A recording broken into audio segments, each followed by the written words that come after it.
Hello friends, welcome to my channel দীপ্তির পৃথিবী। আবার একটি নতুন গল্প নিয়ে ফিরে এলাম। গল্পটি ভালো লাগলে লাইক, কমেন্ট এবং শেয়ার করবেন এবং আমার চ্যানেলটিকে সাবস্ক্রাইব করে আমার পাশে থাকবেন। পুরো গল্পটি শুনবেন। একটি পরিবার ছিল যারা খুব ভদ্র ও ভালো মানুষ। এই বাড়িতে 4জন লোক বাস করত। মানসীর বাবা, মা ও তার বোন এবং মানসী। মানসী একটি ছেলেকে ভালোবাসত যার নাম হলো রাহুল। একথা তার বাবা জানতে পারে এবং জানতে চাইল তার বাড়ি কোথায়। আমি ওর বাবা ও মায়ের সঙ্গে কথা বলতে চাই তোমার বিয়ের ব্যাপারে। মানসী বলল, সত্য বাবা?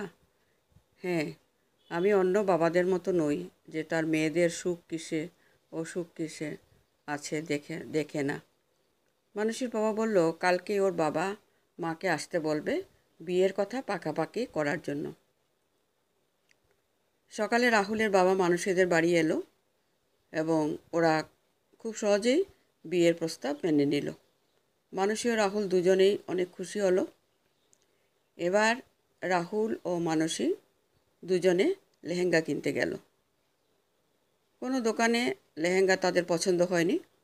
তখন রাহুল শেষ সময়ে বলল, আমার বন্ধুর একটি দোকান থেকে লেহেঙ্গা কিনেছিল, সেটা খুব ভালো ছিল।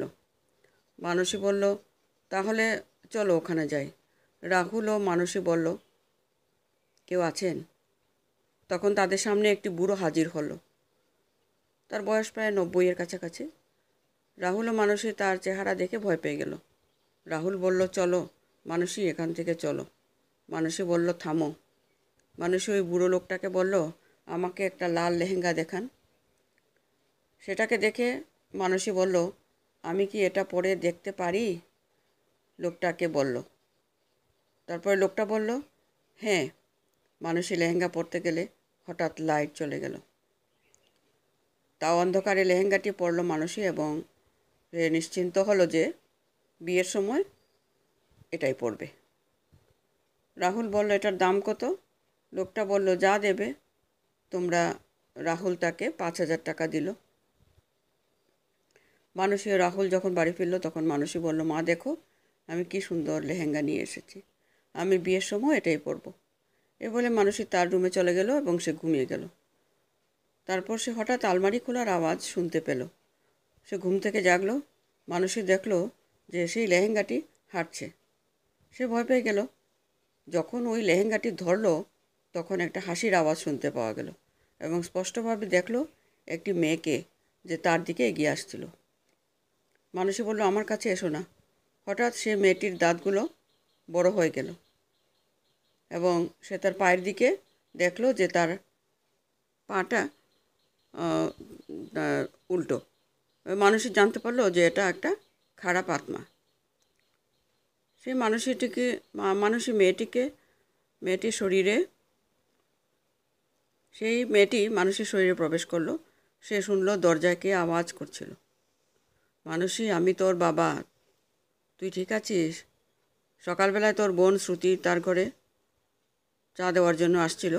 সে দেখলো মানসী এখনও ঘুমাচ্ছে। সে ওখানে চা রেখে চলে যাচ্ছিল, হঠাৎ তার চুল ধরে কেটে আনছিল। সে পিছন ফিরে তাকালো আর দেখলো কেউ নেই। বিকেলবেলায় রাহুল মানসীর রুমে এলো এবং রাহুল দেখলো যে মানসীর সারা হাত পায়ে রক্ত লেগে আছে। রাহুল তো ভয় পেয়ে গেল। রাহুল দৌড়ে নিচে নেমে গেল এবং সে হাঁপাচ্ছে। সেটা শ্রুতি দেখতে পেল। শ্রুতি বলল, কী হয়েছে? রাহুল বলল, আমি দেখলাম যে সারা হাত ও পায়ে রক্ত পড়ছিল। শ্রুতি বলল, রাহুলদা, আমাকে ওই শাড়ির দোকানে নিয়ে চলো। তারা দুজনে ওই দোকানে প্রবেশ করলো। রাহুল বলল, ওই শাড়িটাতে কী ছিল? তিনি বললেন, খারাপ আত্মা।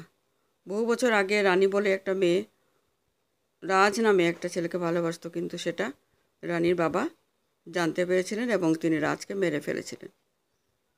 সেটা তার মেয়ে জানতে পেরেছিল, তার জন্য রানী বিষ খেয়ে ফেলেছিল এবং তার বাবাকে সে বলেছিল, আমি এর বদলা নেব।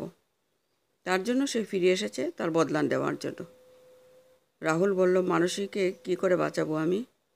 সে একটা উপায় দিল যে 1 বালতি রক্ত ও একটা মরার মাথা তার সামনে রাখবে এবং বলবে যে এটা গ্রহণ করো ও মানুষের জীবন থেকে চলে যাও। তারা সব কিছুই করলো, শেষ পর্যন্ত মানুষের দেহ ছেড়ে দিল। মানুষী ও রাহুল সুখে সংসার করতে লাগলো। আজকের গল্প এখানেই শেষ করছি। নমস্কার।